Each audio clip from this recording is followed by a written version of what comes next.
ഇവിടെ നമുക്ക് രണ്ട് നാച്ചുറൽ നമ്പേഴ്സ് ഉണ്ട്, എമ്മും എന്നും. എം ഗ്രേറ്റർ ദാൻ എൻ എന്ന് പറഞ്ഞിട്ടുണ്ട്.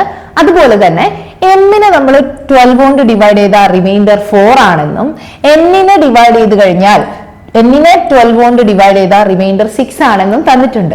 അങ്ങനെയാണെങ്കിൽ തന്നിരിക്കുന്ന സ്റ്റേറ്റ്മെന്റിൽ ഏതാണ് കറക്റ്റ് എന്ന് ഫൈൻഡ് ഔട്ട് ചെയ്യണം. നമുക്കിപ്പോൾ കാണേണ്ടത് ഫസ്റ്റ് പറഞ്ഞിരിക്കുന്നത് എം പ്ലസ് എന്നിനെ 12 കൊണ്ട് ഡിവൈഡ് ചെയ്യുമ്പോൾ 10 എന്നാണ്. എം പ്ലസ് എന്നിനെ 12 കൊണ്ട് ഡിവൈഡ് ചെയ്യുമ്പോൾ റിമൈൻഡർ എന്ന് പറഞ്ഞാൽ നമുക്ക് അതിന്റെ ഇൻഡിവിജ്വൽ റിമൈൻഡേഴ്സ് എടുക്കാം. അതായത് എമ്മിനെ 12 കൊണ്ട് ഡിവൈഡ് ചെയ്യുന്ന റിമൈൻഡറിനെയും എന്നിനെ 12 കൊണ്ട് ഡിവൈഡ് ചെയ്യുമ്പോൾ റിമൈൻഡറിനെയും സം ചെയ്തിട്ട് 12 കൊണ്ട് ഡിവൈഡ് ചെയ്താൽ മതി. സോ എമ്മിനെ 12 കൊണ്ട് ഡിവൈഡ് ചെയ്യുമ്പോൾ റിമൈൻഡർ ഓൾറെഡി തന്നിട്ട് അത് 4 ആണെന്നും അതുപോലെ എന്നിനെ ചെയ്യുമ്പോൾ റിമൈൻഡർ 6 ആണെന്നും തന്നിട്ടുണ്ട്. സോ 6 + 4 10 എന്നുള്ളത് 12നേക്കാൾ ലെസ് ആണ്. സോ 10നെ 12 കൊണ്ട് ഡിവൈഡ് ചെയ്യാന്ന് പറഞ്ഞാൽ റിമൈൻഡർ എന്തായിരിക്കും? 10 ആയിരിക്കും. സോ ഫസ്റ്റ് സ്റ്റേറ്റ്മെന്റ് കറക്റ്റ് ആണ്. അതേപോലെ നമുക്ക് അടുത്തത് എം മൈനസ് എന്നിനെ 12 കൊണ്ട് ഡിവൈഡ് ചെയ്യാം. എം മൈനസ് എന്നിനെ ചെയ്യുമ്പോൾ 4 - 6 എന്ന് പറഞ്ഞാൽ നമുക്ക് കിട്ടുന്നത് -2 ആണ് റിമൈൻഡർ.